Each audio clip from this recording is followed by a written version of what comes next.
US Iran deal पर अल Arabia का बहुत बड़ा दावा सामने आ रहा है। 4 चरणों में पूरी होगी यूएस और Iran deal.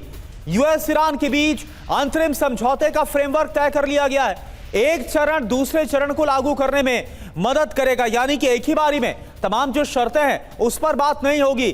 First phase, second phase, यानी जब पहला चरण पूरा होगा उसके आधार पर अगले चरण पर बढ़ा जाएगा।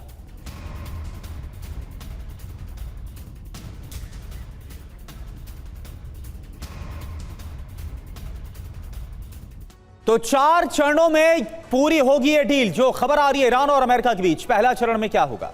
युद्ध विराम और तनाव को कम करना जो सबसे जरूरी है, जंग के लिए मोर्चे खुलने से रोकना, और इसके अलावा लेबनान भी डील का हिस्सा बने, यह तो ईरान पहले से ही बोलता आ रहा है।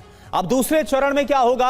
होर्मुज स्ट्रेट में जहाजों की सुरक्षा पर फोकस, कमर्शियल जहाजों की आवाजाही बहाल करना, होर्मुज के रास्ते ग्लोबल ट्रेड को सामान्य करना। तीसरे चरण में क्या होने वाला है?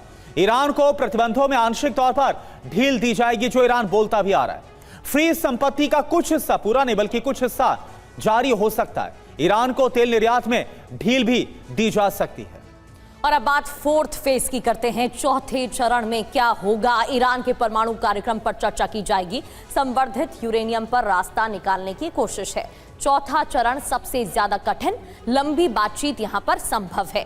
अल अरबिया के हवाले से जानकारी मिल रही है कि 4 चरण में डील की बात हो सकती है। इससे जुड़ी बड़ी बातें क्या हैं? यूएस ईरान डील 4 चरण में लागू होगी। हर चरण अगले चरण की शर्त बनेगा। दोनों पक्ष सहमत तो फिर आगे बात बनेगी। परमाणु कार्यक्रम पर लंबी बातचीत भी संभव बताई जा रही है।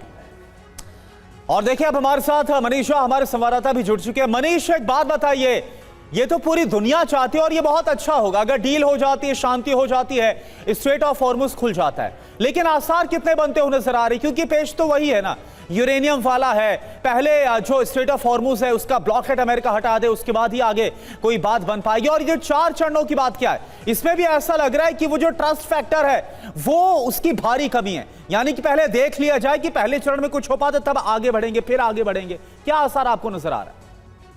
बिल्कुल, देखिए, वो कहते हैं ना कि जब तक हो ना जाए तो मत मानिए कि हो गया है। और खास करके तब जब इस डील को लेकर हमने देखा कि पिछले दिनों प्रेसिडेंट ट्रंप हों या विदेश मंत्री मार्को रूबियो हों, वो कहते आए थे कि बस ये डील तो अब हुआ, अब हुआ, आज की रात आपको गुड न्यूज़ मिलेगी, कल सुबह जब आप उठेंगे तो डील हुआ रखेगा। लेकिन ऐसा कुछ नहीं हुआ।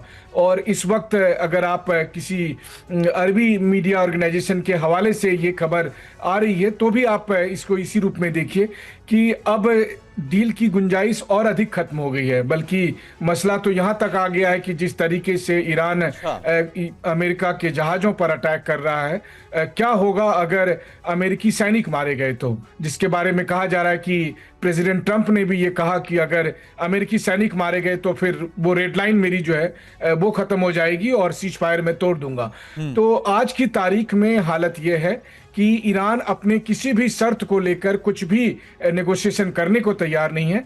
वहीं दूसरी तरफ अमेरिका तमाम कोशिशों के बावजूद नेगोशिएशन के टेबल पर ईरान से हामी नहीं भरा है।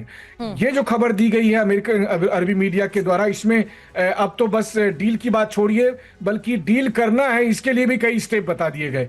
तो कुल मिलाकर दिख यही रहा है कि जिस तरीके से अमेरिका और ईरान एक दूसरे के साथ लड़ते भिड़ते दिख रहे हैं, पिछले 10-12 दिन में 6 राउंड वो लड़ भिड़ चुके हैं, तो वैसे में लगता है कि ये चीजें और अधिक आगे बढ़ेगी बनिस्बत की किसी डील के।